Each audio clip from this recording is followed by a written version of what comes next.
Hello, everyone, and welcome back to Vision to Value. We're here today talking again about just straight talk in government, HHS modernization, here with my partner, Tony Mathews. One thing we wanted to kind of share before we dive in today, too, is, we know that our content is kind of geared toward, CIOs and program people, as well as people that are sort of new to the industry and folks that have been here for decades. So we may start some of these episodes with like some context setting for some of the new folks, but hang in there with us. Our goal is to dig deep quickly in the 20 or so minutes that we have with you. So this week, we're going to be talking about procurement. Last week, we talked about solution first mindsets and kind of define like what's defining the problem you're trying to solve first before you go identifying the solution or solutions and why that's so important. Um, in terms of procurement, a lot of what we think about with procurement really, falls into sort of the RFP aspects of that, but there's so much more to it than that. So we're going to talk about procurement today in terms of that fine line between fairness and failure. So we're always very focused on compliance and procurement law and things like that, sometimes to a detriment, right? And so we want to talk about that today. And there's a lot of procurement modernization going on around the country, and so that's all welcome. And we'll talk a little bit about some of that as well. So one of the things too that we heard since our first broadcast was that someone actually, I told Tony that someone actually told me I was brave for talking about this stuff in a public forum. I wouldn't call myself brave necessarily, but Tony and I kind of have the luxury of being a little bit more transparent, perhaps because we're independent contractors, and so we're or not working for the government. We don't have those same kind of restrictions, and so we can more freely share our observations and insights. And as we mentioned before, we're doing that with an eye toward progress and an eye toward helping organizations achieve their missions. It's not in any way meant to be disparaging, but we do believe that honest and candid conversations are really important if we're going to affect change. And so that's sort of the driver behind these kind of conversations. I don't know, Tony, if you want to react to that in any way. No, that's exactly right. I think the key part in today's conversation will be sort of the things that the public sector folks don't appreciate about how procurements, work on the private side and vice versa, right? Because having been on both sides of that, I was really ignorant about some things when I was a public servant. And then I learned some things when I went to the private sector that I wished I had known when I was in the public sector. So I'm hoping that will enlighten some folks today. Yeah, for sure. And so, kind of diving right in then on that, one of the, things we, in terms of context setting is, why are all of these procurement rules so hard, right? Why are they so complicated and so lengthy? And, what's the impetus behind that? In our personal lives, we don't have to encounter that, right? We don't have an 18-month procurement process to go out and buy a new car, right? So tell me a little bit, from your experience in state government, why you think all of these complex procurement processes exist? What are they intended to, impact? Well, I think it starts with, being good stewards of the taxpayer dollars, right? I mean, I think it's critical that, that government, since they're using taxpayer dollars, that they're judicious about how those dollars are spent and making sure that they're awarding them in a judicious way. So I think that's one of the reasons a lot of states require that, assuming all the bidders meet the minimum qualifications, I think the expectation is that you go with the low bid, right? If you say that the low bidder wasn't as good as the other ones, or they had some problem, then I think the expectation is you raise your minimum standards so that way you can go with the low bid, because the taxpayer obviously doesn't want to pay more than they have to. Mm-hmm. The other part of that is economic. Most administrations want to make sure that the private sector equally have opportunities to gain state contracts and state work, right? Or local work contracts. And so I think the other part of that has to do with making sure that just because you've got a good rapport with a certain entity doesn't mean that they get all the work, right, from that department or from that state. It's critical that everybody feels like they've got a fair shot at earning that work, because it's usually, or it can be sort of, very monetarily beneficial to get those contracts. And so I think that's the other part of it, would be just making sure that everybody that's capable of doing the work has an equal chance of earning that work. Hmm. Yeah. Yeah, a state that I worked with before, they did a procurement study. This was many years ago, like 15 plus years ago. And they went out and they surveyed the vendor community, and they were saying, asking us, what do you think it costs to put together a proposal response? And the truth is, sometimes the smaller projects are as much of a lift in some cases as some of the really large ones. But it was kind of crazy. So the vendor community responded to the survey, and the results of this analysis was that on average, vendors were spending close to $1 million in preparing a response for these large state procurements. And so, because of that, I mean, you might not even win it, right? Like, we want fairness and competition and all of that, but I'm going to make a big investment because I believe I have the right solution, and I still might not even win it after I've invested all of those resources. And so, we're going to talk today about some of the reasons why it's challenging putting those together. But certainly, when an RFP comes out, there is an analysis that takes place, and some of the more mature companies have more robust processes than others, where they determine if they're going to respond to this or not. And if they think Yeah. they don't have a chance to win, they're not going to respond. And now you've limited competition and maybe increased price. No, that's exactly right. And I'm finding, in the current environment, more and more, providers of these services, right?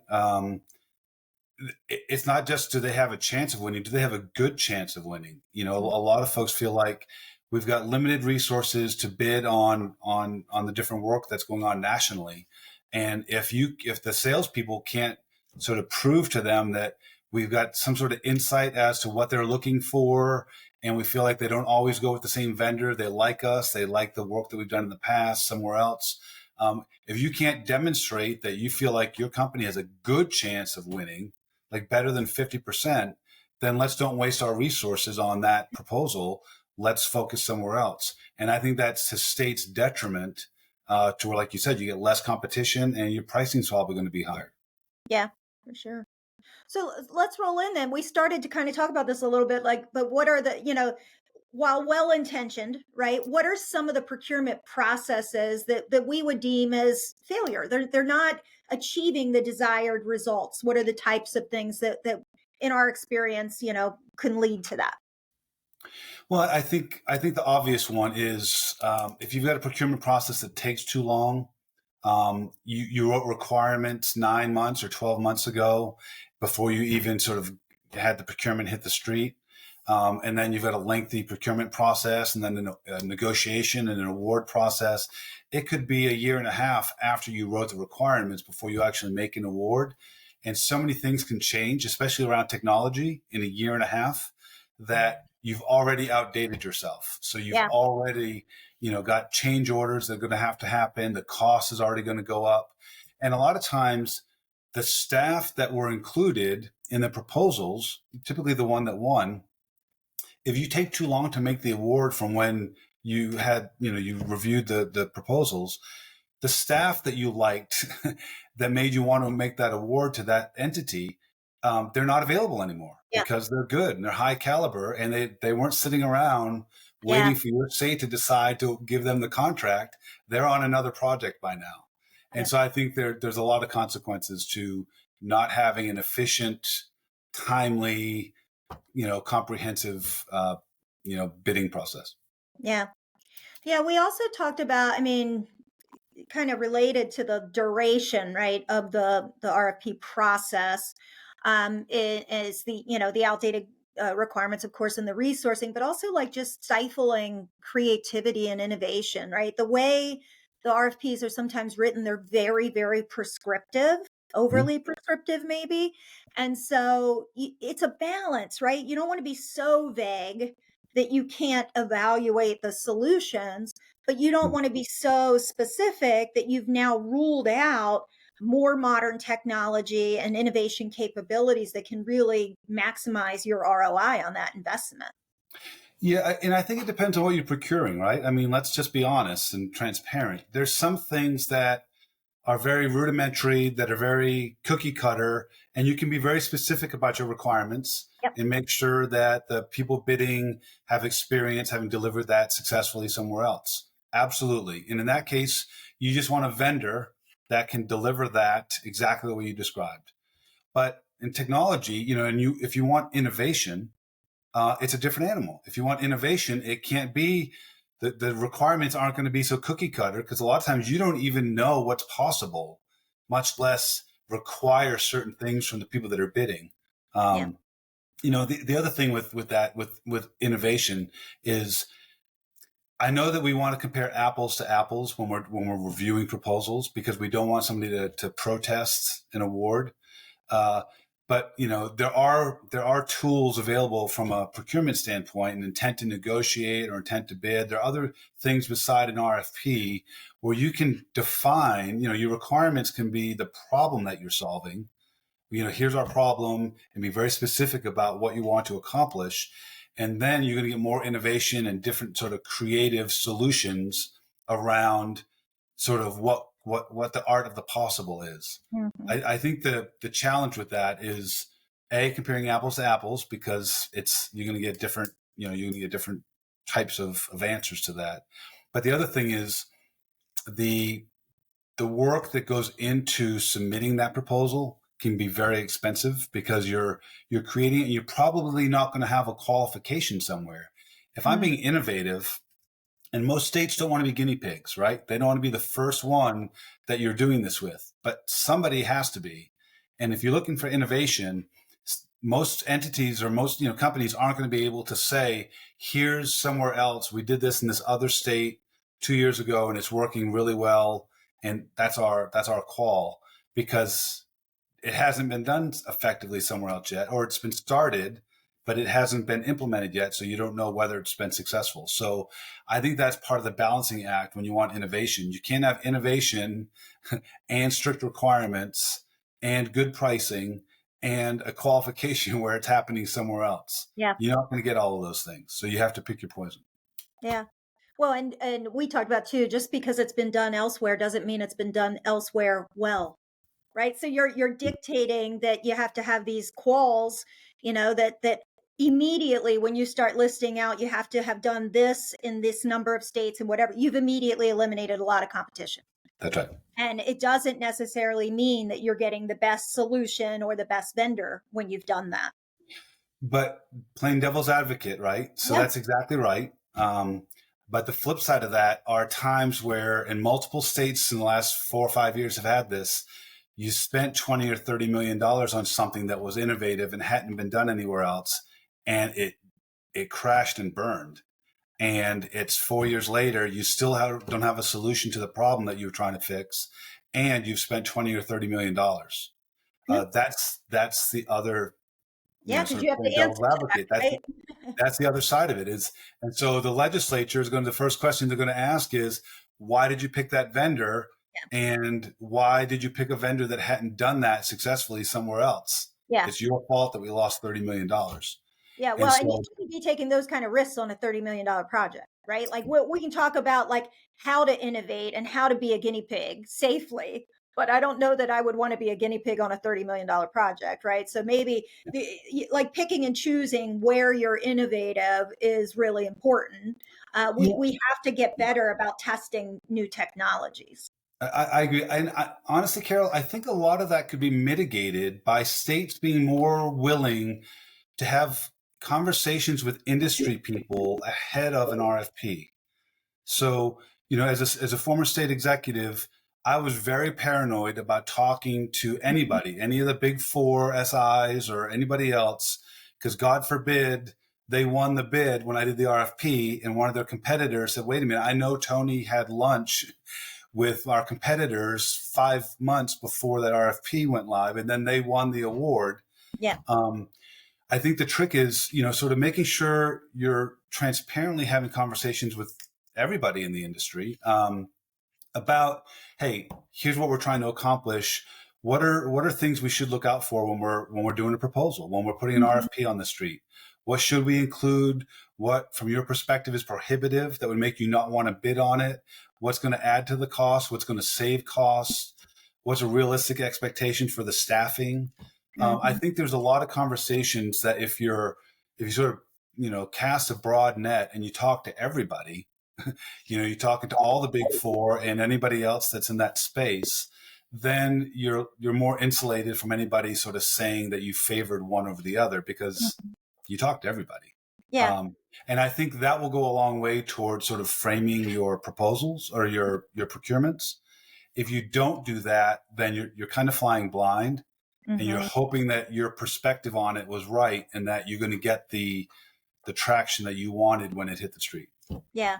No, I'm with you on that in terms of like opening up communication and transparency and all that, Yeah. because, otherwise it's like they throw something over the wall and then you throw some, you got the Q&A process and, all the things. And so it's just like, there's never a dialogue, right? And so that Right. it's in that dialogue that you can really learn things about each other, about the solutions that are available, but also to gain insight into what they're really trying to achieve, because sometimes the RFPs, aren't as, they're open to interpretation in some cases, right? Yeah.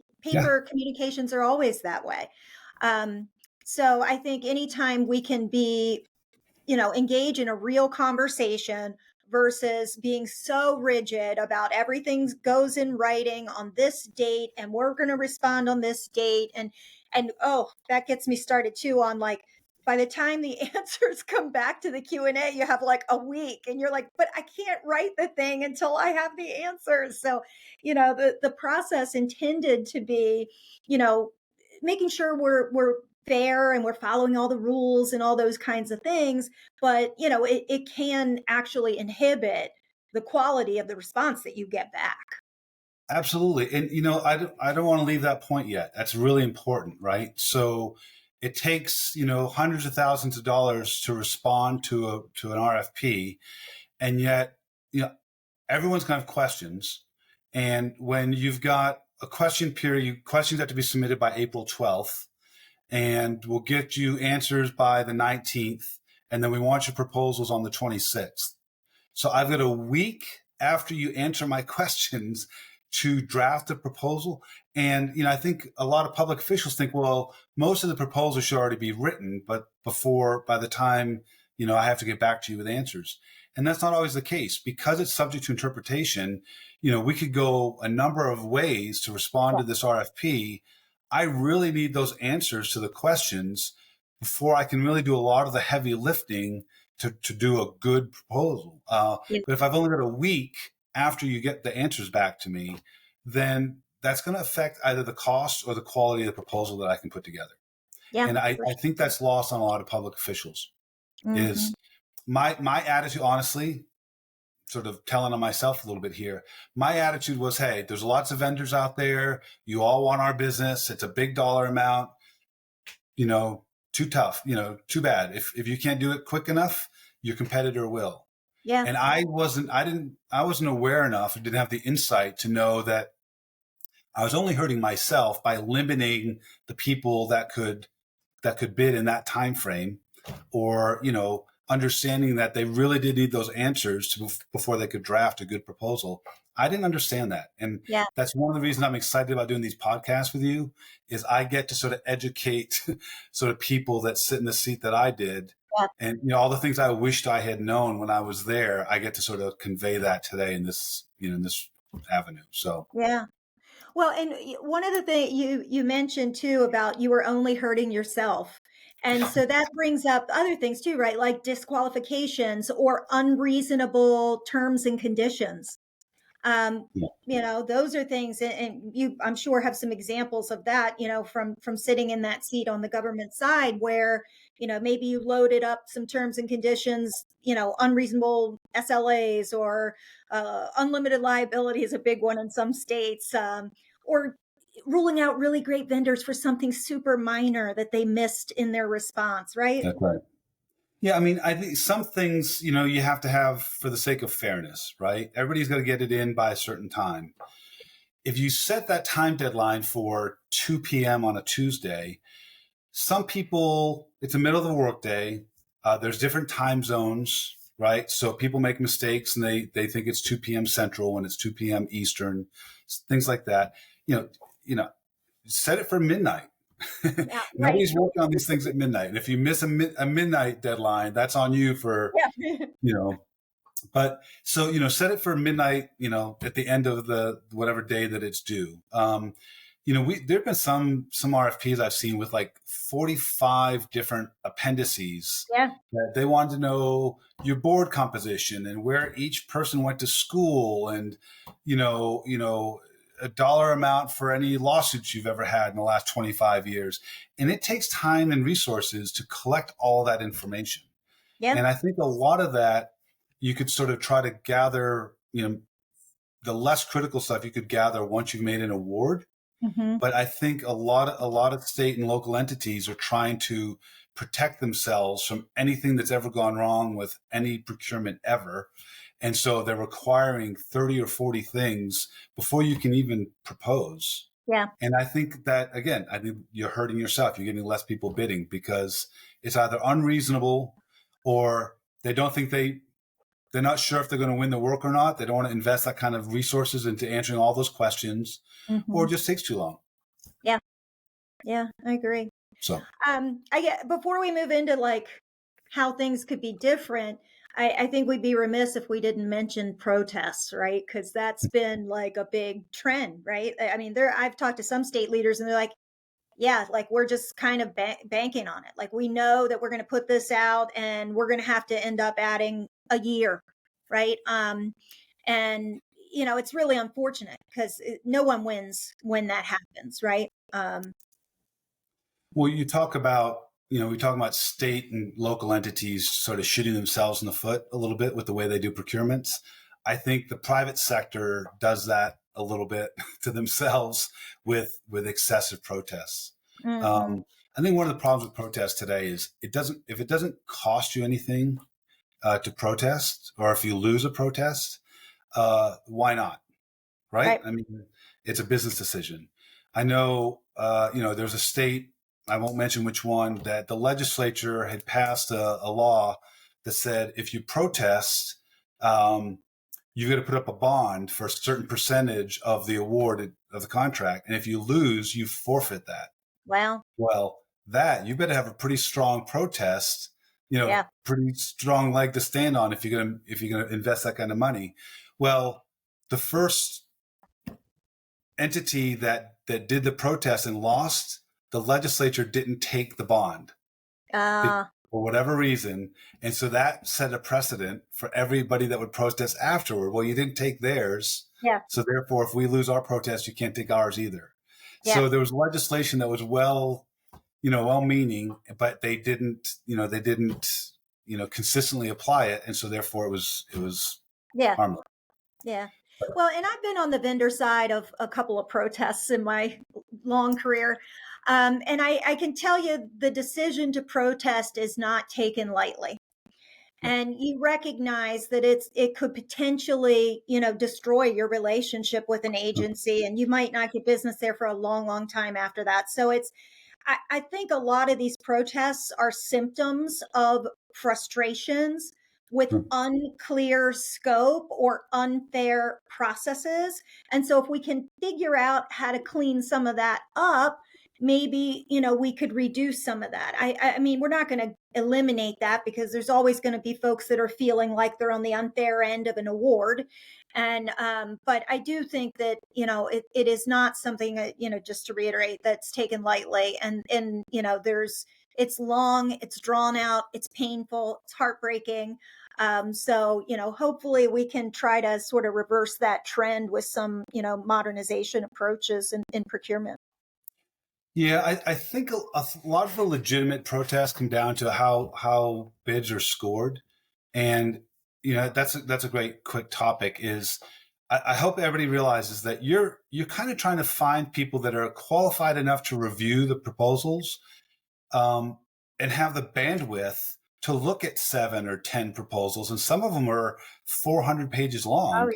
And who's got time? You go to SME, right? You got a subject matter expert that is somebody that you want as one of the evaluators, but at the same time, you know that you're taking that person out of the workforce for a week and a half to review all of these lengthy proposals. Um, Sometimes you miss with the people that you pick, and yeah, I know there have been instances where one vendor got tens across the board in every category, 10, 10, 10, 10, 10.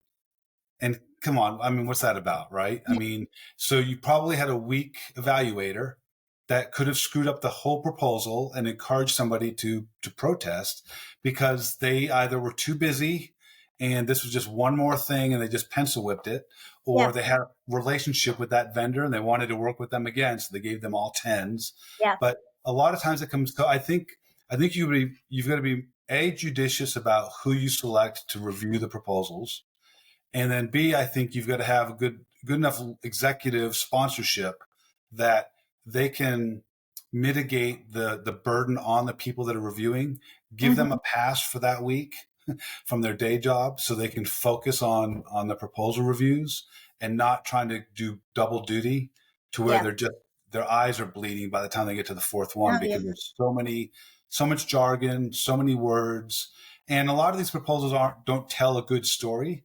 Yeah. They're very technical, right? They're, a lot of times they're rehashing language that they use somewhere else. And if you're trying to read through 4 or 5 of those, that can be really burdensome, and it Yeah. affects the quality of the reviews that are done. Yeah.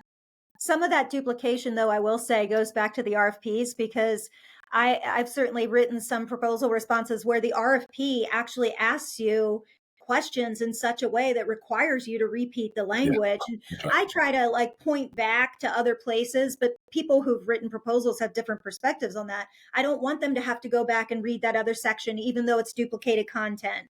I'm Right. of the ilk, I don't want them to read the same thing, 5 times, but the RFP asked for it 5 times. So it's, it is a balance, but I think also like orienting people who are going to be a part of the review, like giving them a little bit of a training, especially Hmm. if they've never done it before. Like, what is your role in this review process? Why is it so important? Helping them to understand the rubric that's being used and how Hmm. you perform those calculations to derive a technical score. A lot of times people haven't been part of that before.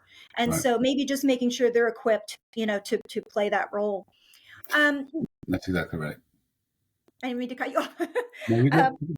all right, I'm like always like worrying about time, but let's talk a little bit about moving away from kind of why everything's the way it is into kind of how we could think about things differently. And kind of we talked about innovation and we talked about sort of playing it safe and whatnot, but how might an organization overcome some of those more conservative approaches to, inviting innovation and creativity? Yeah, well, I think it goes back to some of the things we've already said. One is the tool that you're using. If you're using an RFP for something that requires innovation, that's probably not the best tool because RFPs have requirements and you're trying to have consistent scoring comparing apples to apples.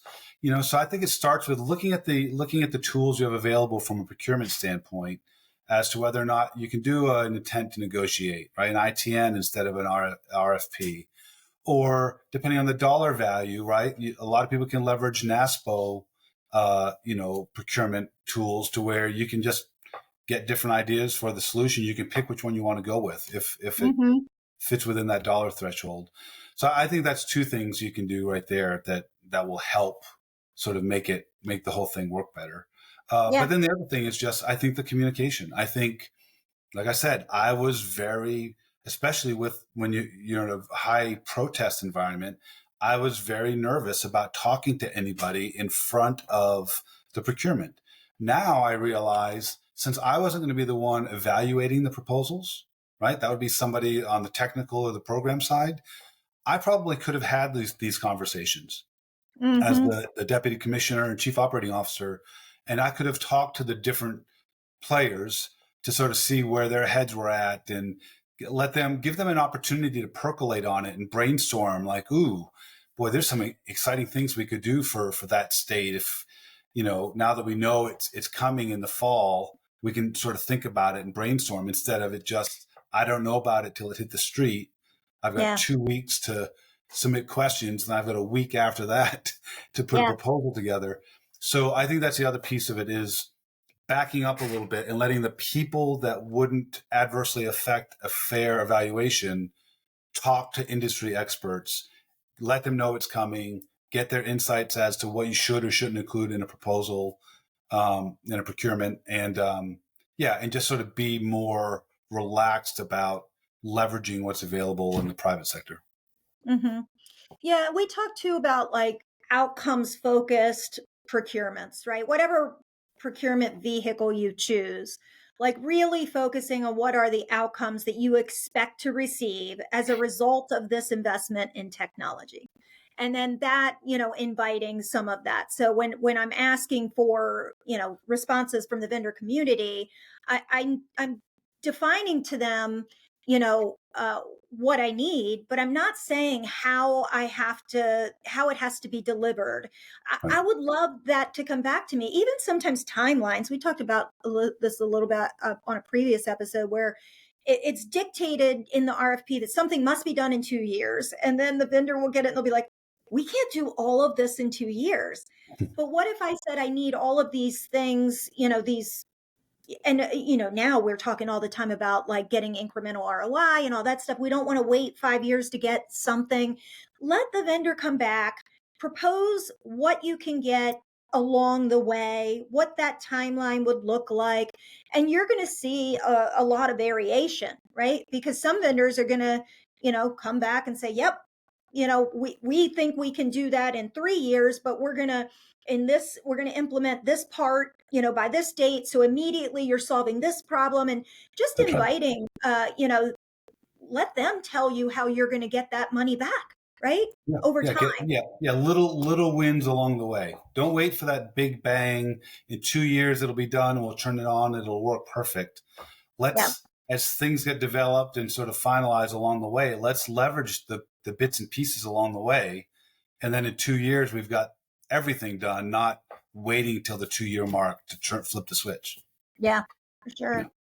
The other thing too is like just innovation as it relates to the way you're procuring, like in orals, for example, when we see like these super highly prescriptive, detailed use cases, like you're going to have to come in, you're going to be here for 8 whole hours, and we're going to give you these 10 use cases. And like, the challenge, there's a lot of challenges with that from the vendor perspective. I mean, you want to test and make sure there's an existing product, right? You don't want smoke and mirrors. You want to know something exists, you're buying that. But the truth is, a lot of these configurable solutions too, they're configured for you, for your business processes and that sort of thing. And so they're going to do it with you as they go. But the other thing, sometimes these solutions don't work exactly like your workflows are if you're that prescriptive in what you're expecting in the demonstration. Sometimes they want sandbox access so that they can go in and play with it. Mm-hmm. Vendors don't like that because without understanding how the solution works, you could go in there and play with it and say, this thing's terrible, but you haven't been trained. You don't That's right. understand it. You don't know the interface. So when the vendors are hearing all these different, like exciting new ways that we're going to, make sure your product exists and that it works, it sometimes creates even more burden for them, more risk for them. And so, I'm all for trying things out. I love hackathons and, things like that. But there are some places where some of that makes sense and some places where it might not. So just kind of another thing to sort of keep in mind.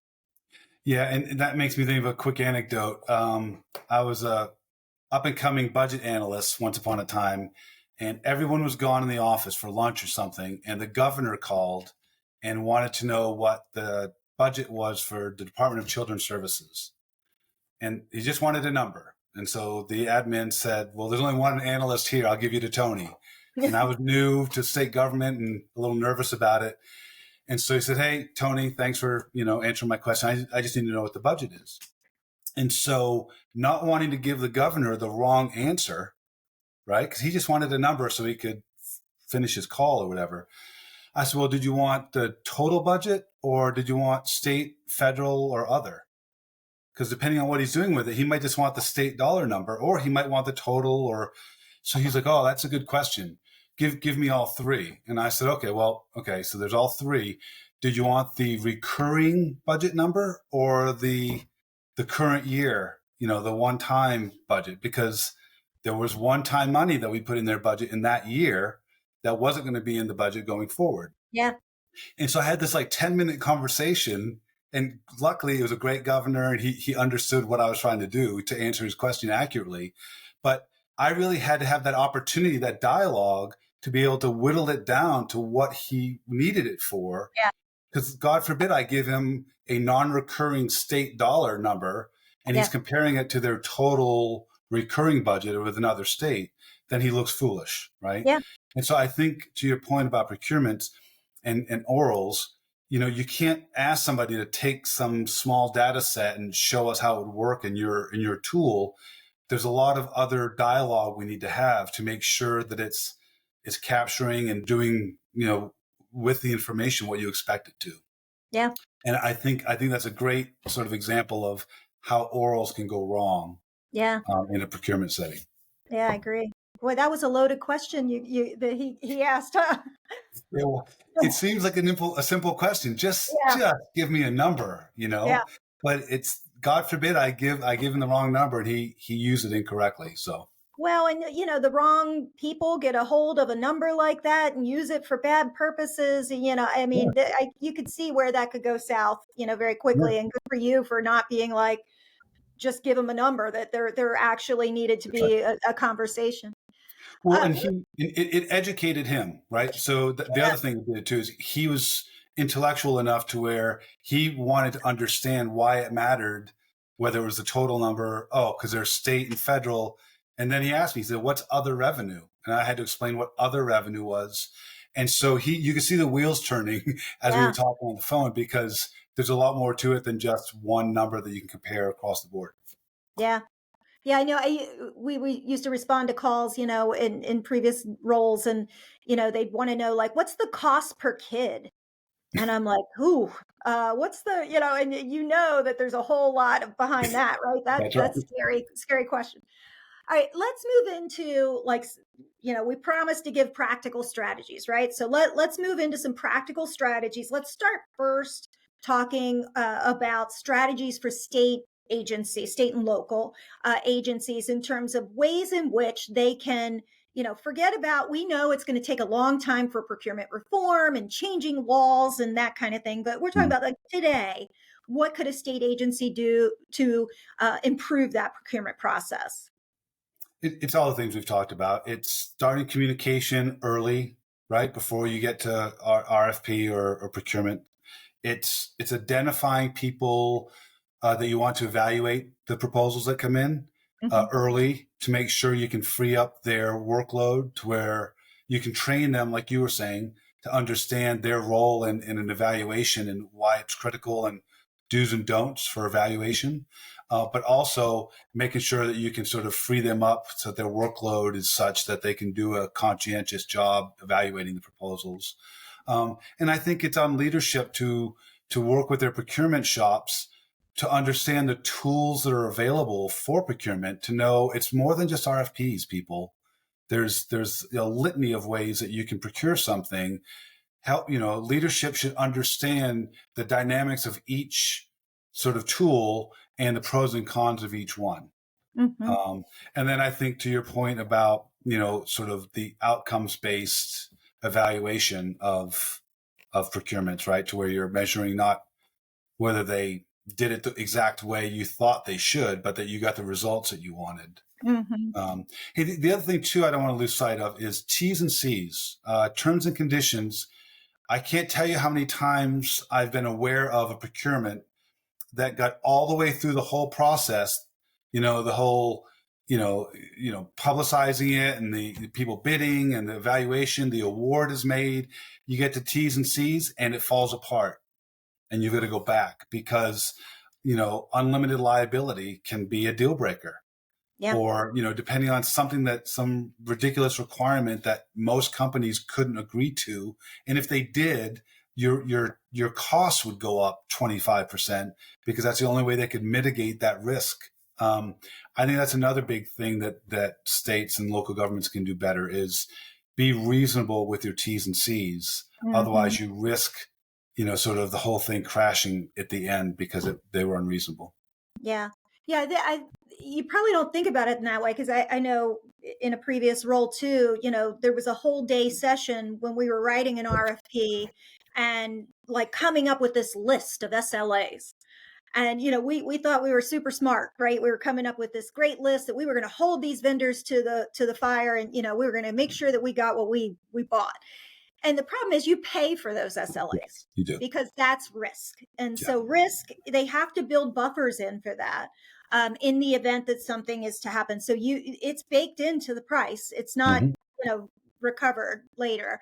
The other thing I wanted to mention about too, we talked a lot today about communication. We didn't really talk about when you're writing that RFP before you put pen to paper, you're figuring out what it is you're buying this solution for, right? There's some kind of business problem and you're buying something to solve it.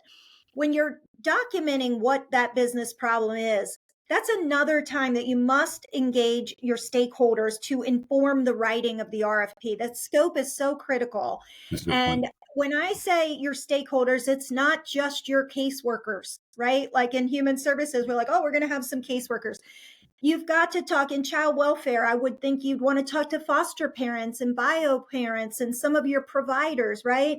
Child support, paying parents, non-paying parents. You have a broad array of stakeholders in human services that go outside of the confines of your physical or virtual office. Make sure you're getting their input because a solution that we might design today to support a child welfare program or a child welfare program is going to look very different than a solution that we built 25 or 30 years ago, which was primarily focused to satisfy federal reporting requirements. So when we think about mobile solutions and portals and all of that, we have great opportunity to use modern technology in a very different way. But if we haven't had their voice at the table, we might not ask for those things in the right way, and we miss that opportunity to really maximize that ROI from these solutions that are being delivered. I would say yes, and um, we're being transparent, right? We can be frank here. You keep in mind, if you're too accommodating of stakeholders, there's some, we've all been in the situation. Some stakeholders only care about their piece of it, and Yep. they don't care if it works for everybody else. They only want this. There are instances where stakeholders, what they want contradicts with each other. Oh This yeah. one wants more transparency. This one wants less transparency. And so you run the risk of, if you're trying to be all things to all people with stakeholders, you end up alienating half of them because you can't please all the people all the time. So the and to that, yes, and would be to be very deliberate with the way you collect their input. Yeah. Okay, we want to know sort of what your perspective is or what's important to you with whatever the solution may be, and maybe collect it and for consideration, and that's it, Yeah. right? Because otherwise you run the risk of they don't want to play nice in the sandbox after that because you didn't do what stakeholder A wanted, you did what B wanted. Yeah. And the next time you want their input, A feels like, well, you don't listen to me anyway, so why should I give you my input anymore? Yeah. So that's another reality of it that you've got to be aware of when it comes to stakeholders. Yeah. And we see that a lot in county administered states or highly privatized states, regardless of the program. Yep. But I think that's exactly, and we're going to talk about OCM in a future episode, of course, but that's where OCM begins, right? Yeah. Before you start building anything, OCM begins way before that, because if I'm reaching out to the counties or to my providers and saying, hey, let's talk about what a new solution might be able to offer to you, that's when you start setting reasonable expectations. When I Right. hear of a state agency saying, we're going to deliver a solution that meets the needs of all of our counties, that is never going to happen. I'm here Yep. to tell you, will You're, not happen. you're setting yourself up for failure. Yeah. But there are ways to say, we want to work with you, we want to make it better, we're going to do our best. Like, don't overpromise because it's not going to happen. You cannot meet the needs of everyone, and being very clear about that is really Yeah. important. I think it's important to frame it in a way that you're talking about. We want to understand what your pain points are or what you would like to see. And that's not to say I'm going to do exactly what you want, but I do legitimately want to understand what's important to you so I can make an informed decision about what solution we go with. Mm-hmm.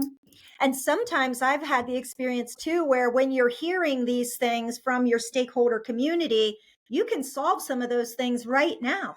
Not Mm, every problem requires a technology solution or an expensive investment. that's right. And so just having, we talked about our communications between states and vendors, communications in general can, often solve some of those misperceptions or process problems or whatever that you can fix today. And just showing an interest and caring about that is really important. Let's put a pin in that and add stakeholder engagement to one of our future topics.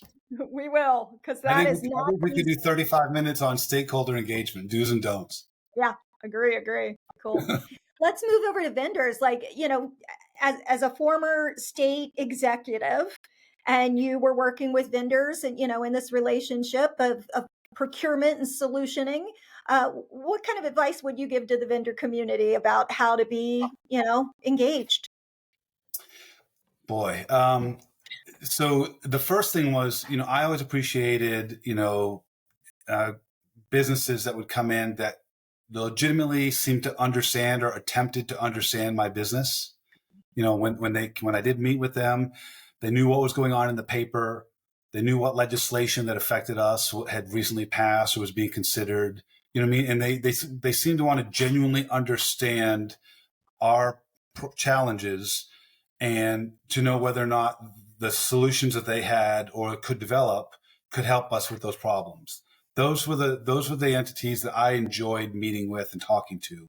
And the way I've couched that since I left is um, they were legitimate partners, right? They wanted to be a partner in my evolution and trying to accomplish the mission that we were trying to accomplish.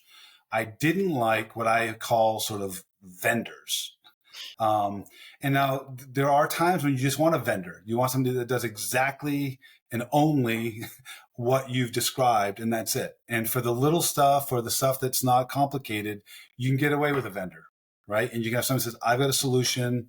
Let me convince you that you need it. Yeah. And sometimes that is the case. But when it came to big transformational modernization, technological stuff, I wanted a partner. I wanted somebody that says, we have a good feel for what you're trying to accomplish, and we feel confident that, what we have will help get you there. However, stuff is going to come up.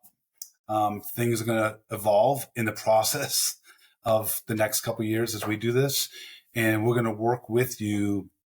We're going to be able to be amenable to any changes that may come up because we understand that's part of the environment. So that's what I would say. I would hate when somebody would come in and it was just a pitch, and they didn't ask any questions about our pain points, or they would come in and say, hey, so tell us what's keeping you awake at night. Yeah. If you don't know that before you walk in my office and meet with the team about whatever it is you're pitching, you haven't done your due diligence. Yeah. And so that would be my advice to vendors and potential partners, especially in technology, is understand your customer before you walk in the door. Yeah. Yeah.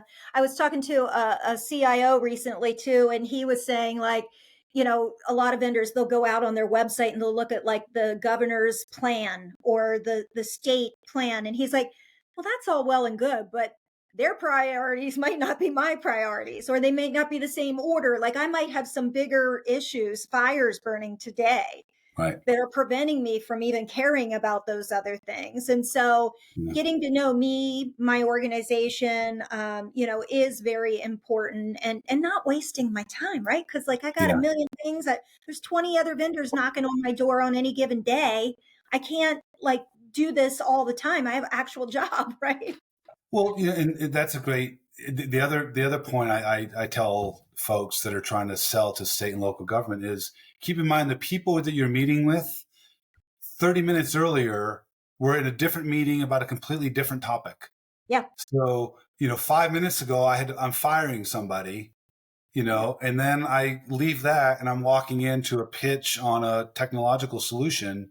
Like, reframe it, give them an opportunity to sort of get the right hat on for that meeting so they understand sort of the context of what we're talking about.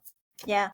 The other thing we talked about too is like if you're a national firm, and that doesn't just mean you're big, right? You could be a mid-sized national firm, but if you're a national firm, you should be bringing your knowledge from other jurisdictions to me. You Absolutely. mentioned I don't want to be your guinea pig earlier. Maybe I will be once I get to trust you a little bit, and then we can try some stuff out. But like, I need to know that you tell me you have all these great quals, right? You told me in the proposal, bring them to me, bring me your ideas, bring me your suggestions, show me what worked, what didn't work. And that's part of that being a partner sort of Well, mentality. well, that's exactly right. Each individual state can't be well versed in what's going on nationally and where Yeah. things have succeeded or failed in other states. They just don't have the bandwidth for that. They're counting on the companies that are bidding to sort of understand best practices. And the worst thing in the world is if you've got someone who's doing exactly what you asked them to do, knowing it was a mistake, Yeah. knowing that Idaho and Indiana and Florida and Massachusetts all tried this and all failed. Like, why did you let me do the same thing? Right. Right. Because you were being a vendor and doing what I asked instead of being a partner and Yeah. educating me as to what the consequences were of what I was doing. Yeah. And I think that's a big difference. But you're right. States are counting on the big players and the small players to know what the national trends are. So that way they're putting their best foot forward. Yeah, for sure. Yep. Well, I mean, we always could talk about these things for much longer than we plan to do. But so, just before we wrap, Tony, anything we missed or any kind of closing thoughts regarding procurement and how we might be able to improve that process? No, I guess the last thing that pops to mind is having on a private side, a lot of times the people that are selling to state and local are from the commercial side. So I Mm, would tell the private entities that if you've got commercial salespeople that don't understand or appreciate how public sector procurement works, you're hurting yourself. yeah. And you can't go play golf with somebody in state government and come away with $1 million deal. It Mhm. doesn't work like it does in the private sector. It's Yeah. going to take 12, 15 months for procurement to run its course.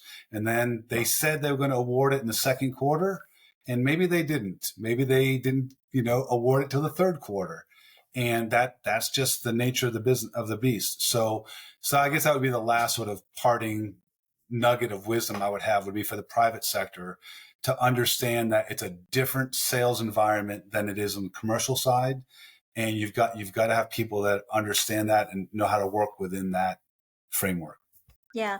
And the one thing we didn't talk at all about today, which we will in a future episode, is the relationship between procurement and your federal partners, right? Like that That's right. slows things down tremendously. It's just another layer. And while the procurement is associated with state law, typically, there are strings associated with that federal match that all states really need in order to implement these systems. And so understanding that process, and we'll talk about that again in the future and how to make that better, right? There's a whole lot of tips around that. But have to understand the federal implications, the federal funding, the matches, the all of the regulations around that. Yeah, the documentation before you can even go to the street. Yeah. Absolutely, there's a lot to that. Yeah. Yeah. So we'll tackle that one again in the future. Our next episode, as I mentioned, is going to be about organizational change management. And this is something in a lot of projects, that have not gone well. It's one of the first things that's mentioned. It's also one of the first things that's cut when budgets get tight. So you get, three-quarters the way down the road and you need some change orders or whatever. And you're like, oh, we'll just cut OCM. Don't do it. We're going to talk to you about ways to build buy-in, to manage resistance, and get to make that change stick, right? And so but we also want to talk about the value of it and the importance of it. It is critical to any major transformation that you are working on. Remember, technology is only one part of transformation, not all of it. And that's where OCM comes in. Um, I would like to invite all of you to, when we post this episode, to feel free to share with us what has worked for you, what hasn't worked for you regarding your own procurements, any advice, that you might give to other states. And also, please do subscribe to our YouTube channel so that you get the updates. We'll, of course, continue to market this on LinkedIn as well, and so that you get those updates there. And follow, us so that we can keep you tuned in on all of our conversations. We do have some guests joining us in the future, and we're really excited about that. So you don't have to hear just Tony and me. But we're really thankful. We've already had some good response, a lot of people viewing our episodes, and we're really looking forward to hopefully helping you all navigate the complexities of transformation in health and human services. Thanks, everyone.